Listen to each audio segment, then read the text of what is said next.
Kenalkan, nama saya Dea Jolvi Claudia Bolginting dengan NIM 120330101 dari TPB 44B Prodi Teknologi Industri Pertanian. Saya Clarissa Salsabila, NIM 120330107 dari TPB 44B Prodi Teknologi Industri Pertanian. Perkenalkan, nama saya Faros Dava Kurifian, NIM 120420076, Prodi Rekayasa Kehutanan dari TPB 44B. Perkenalkan, nama saya Geri Basurbati, NIM 120330109, TPB 44B dari Prodi Teknologi Industri Pertanian. Perkenalkan, nama saya Santo Manado Benturuan, NIM 104200083, Prodi Rekayasa Kehutanan, TPB 44B. Perkenalkan, nama saya Roji Kimanullah, NIM 120420080, TPB 44B, Prodi Rekayasa Kehutanan.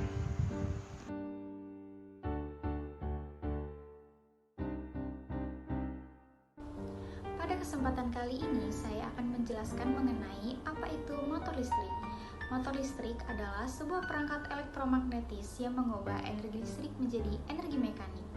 Bagian utama motor listrik ada dua. Yang pertama ada stator dan yang kedua ada rotor. Stator adalah bagian dari motor listrik yang nantinya akan diam, sedangkan rotor adalah bagian dari motor listrik yang nantinya akan bergerak. Berdasarkan sumber tegangannya, motor listrik dibagi menjadi dua, yaitu motor listrik arus balik, yaitu disebut dengan AC, alternating current, dan kedua motor listrik arus syarah yang biasanya disebut DC. Kesempatan kali ini, jenis motor yang akan kita bahas yaitu motor listrik dengan arus syarah atau DC direct current. Motor listrik ini beroperasi dengan sumber tegangan arus syarah. Saya akan menjelaskan apa itu gaya Lorentz. Gaya Lorentz merupakan gabungan antara gaya elektrik dan gaya magnetik pada suatu medan elektromagnetik. Gaya Lorentz timbul karena adanya muatan listrik yang bergerak atau karena adanya arus listrik dalam suatu medan magnetik. Arah dari gaya Lorentz selalu tegak lurus dengan arah arus listrik atau disimbolkan dengan I, dan induksi magnetik. Selanjutnya, prinsip kerja gaya Lorentz itu, jika kawat yang membawa arus listrik dibengkokkan menjadi selingkaran atau loop, arus listrik yang di dalam medan magnet akan memberikan gaya. Salah satu sisi loop didekatkan dengan bagian sisi loop lainnya sehingga akan mendapatkan gaya yang berlawanan dari arahnya. Gaya yang berlawanan inilah yang menghasilkan tenaga yang akan menggerakkan kumparan. Kemudian saya akan menjelaskan bentuk umum persamaan penerapan gaya Lorentz pada motor listrik sederhana. Yang pertama, besar GGL induksi motor listrik dengan rumus E induksi sama dengan N kali B kali A omega sin omega T. Yang kedua, besar gaya Lorentz dengan rumus F sama dengan I kali L kali B sin theta. Kemudian, gaya-gaya yang timbul akibat gaya Lorentz sejajar yang berlawanan arah pada dua simpul kumparan yang membentuk momen couple dengan rumus torsi sama dengan N kali I kali B kali A sin theta. Dengan perbandingan bisa dilihat di gambar. Dengan keterangan, E induksi adalah besar GGL induksi, N adalah banyak lilitan, B adalah besar medan magnet, A adalah luas alas, omega adalah kecepatan sudut, F adalah gaya Lorentz, L adalah panjang kawat, T adalah waktu, dan I adalah arus. Di sini saya akan melakukan percobaan motor listrik sederhana dengan penerapan gaya Lorentz.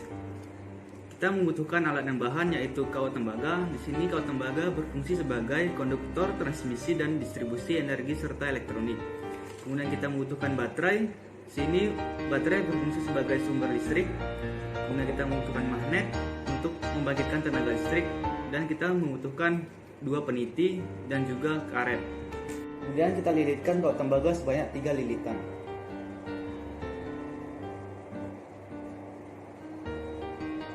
Setelah itu kita kunci kawat tembaga agar rapi.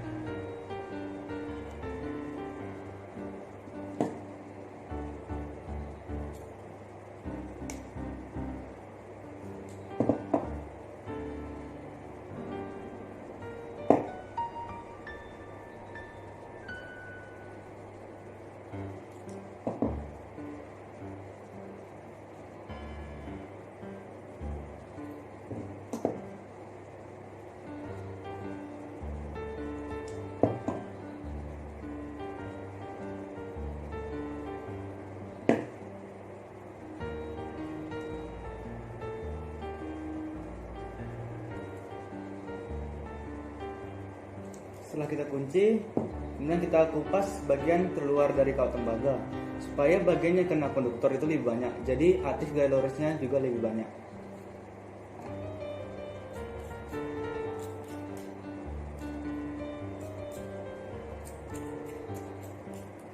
Setelah kita kupas, warna kawat tembaga akan berubah seperti ini. Kawat tembaga akan berubah warna menjadi putih. Kemudian kita ikat karet ke baterai dan selipkan peniti di kedua ujung baterai. Setelah diikat, kita masukkan kawat tembaga ke dalam lubang peniti. Kemudian kita letakkan magnet di atas baterai. Maka motor listrik sederhana akan bergerak seperti ini.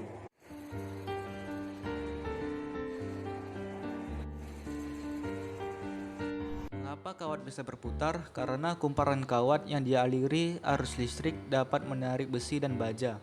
Hal ini menunjukkan bahwa kumparan kawat berarus listrik dapat menghasilkan medan magnet dan juga dapat ditimbulkan oleh kawat pengantar lurus yang dialiri arus listrik.